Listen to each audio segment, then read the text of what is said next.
కూటమి ప్రభుత్వం ఎంత దిగజారిపోయిన రాజకీయాలు చేస్తుందో దానికి ఉదాహరణే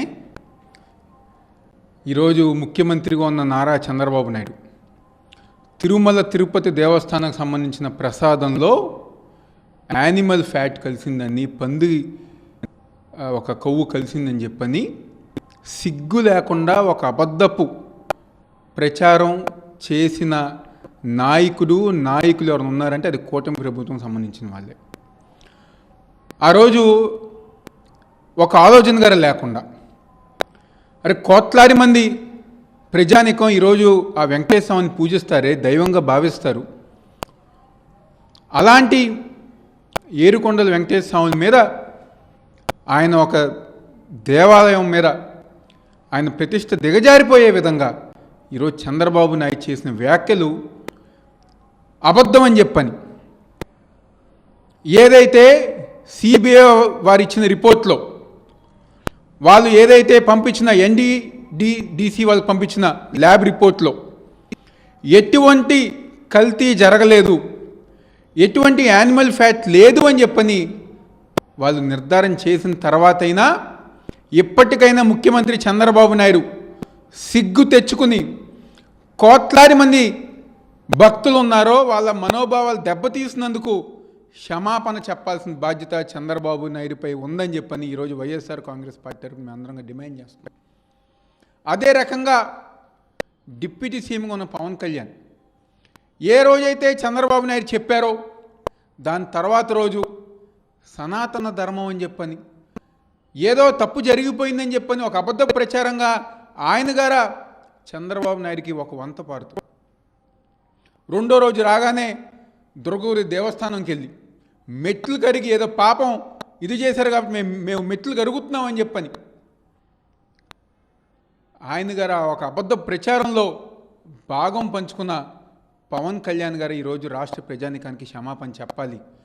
మీరు ఎక్కడైతే దుర్గగుడి దేవస్థానం దగ్గరికి వచ్చి మెట్లు కరిగారో ఆ ప్రదేశానికే మళ్ళీ పవన్ కళ్యాణ్ వచ్చి ఆంధ్ర రాష్ట్ర ప్రజానికానికి కోట్లాది మంది భక్తులకి క్షమాపణ చెప్పాలని చెప్పి ఈరోజు వైఎస్ఆర్ కాంగ్రెస్ పార్టీ మేము అందరంగా డిమాండ్ చేస్తాం. ఈరోజు ఎంత దిగజారిపోయిన రాజకీయాలు. ఆ రోజు చంద్రబాబు నాయుడు గారు ఆ వ్యాఖ్యలు ఎందుకు చేశారు? బురమేరు పొంగి మొత్తం అన్ని గారు వరదలు వచ్చి ప్రజానికం ఇబ్బంది పడుతుంటే ప్రజానికానికి సరైన నష్టపరిహారం అందించక, వాళ్ళకి సరైన న్యాయం చేయక లక్షలాది మంది ప్రజానికం ఇబ్బంది పెడితే ఒక డైవర్షన్ పాలిటిక్స్.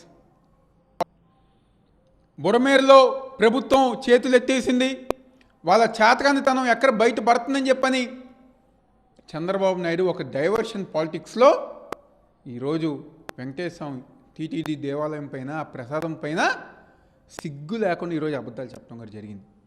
దేవుడు ఉన్నారు, ఈరోజు ఆ వెంకటేశ్వర స్వామి ఉన్నారు కాబట్టే ఈరోజు నిజం బయటకు వచ్చింది. మీరు వైఎస్ఆర్ కాంగ్రెస్ పార్టీ పైన, మా ప్రభుత్వం పైన, మా నాయకుడు జగన్మోహన్ రెడ్డి గారి పైన మీరు చెయ్యాలనుకున్న అబద్ధపు ప్రచారం అది అబద్ధం మాత్రమే. మీరు తప్పుడు ప్రచారం చేశారని చెప్పని ఈరోజు ఆ దేవుడు ఒక ఆశీర్వాదంతోనే ఈరోజు నిజాలు బయటకు వచ్చినాయి. తప్పకుండా ఏదైతే దేవస్థానాలపై, దేవులపై మీరు చేస్తున్న అబద్ధ ప్రచారాలు ఉన్నాయో, లేకపోతే మా పార్టీ పైన మీరు చేస్తున్న అబద్ధ ప్రచారాలు ఉన్నాయో, దేవుడు ఒక ఆశీస్సులతోనే అవన్నీ గారు తప్పని తేల్తాయి. అదేవిధంగా ఏ రోజైతే మీరు వెంకటేశ్వర స్వామి గురించి మాట్లాడారో, వెంకటేశ్వర స్వామి ప్రసాదం గురించి మాట్లాడారో ఆ రోజు నుంచే మీ కూటమికి రోజులు దగ్గర పడ్డాయి. ఆ రోజు నుంచే మీ బ్యాడ్ టైం స్టార్ట్ అయింది. తప్పకుండా ఆ వెంకటేశ్వర స్వామి ఒక ఉసురు ఈ కూటమి ప్రభుత్వం తగులుతుందని చెప్పని ఈరోజు ఈ ఆంధ్రప్రదేశ్ రాష్ట్రంలో దేవాలయాలు కాపాడిన గొప్ప నాయకుడు జగన్మోహన్ రెడ్డి గారు.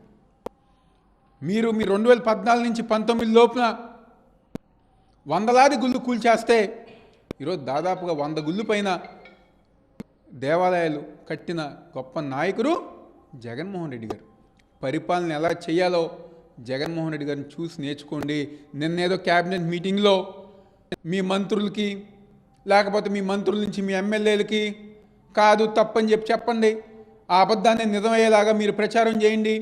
మనకి ఈనాడు ఉంది, ఆంధ్రజ్యోతి ఉంది, మీరు ఏది చెప్పినా వాళ్ళు రాస్తారు. దాని ద్వారా ప్రజానీకాన్ని నమ్మిద్దామని చెప్పి మీరు ఉంటే అది మీ భ్రమలో ఉన్నట్టే. ఈరోజు ప్రజానీకానికి మీరు చేసిన తప్పు తెలిసిపోయింది, నిజాలు బయటకు వచ్చినాయి, మీకు రోజులు దగ్గర పడ్డాయని గారు ఈ సందర్భంగా చెప్తూ సెలవు తీసుకుంటున్నాను.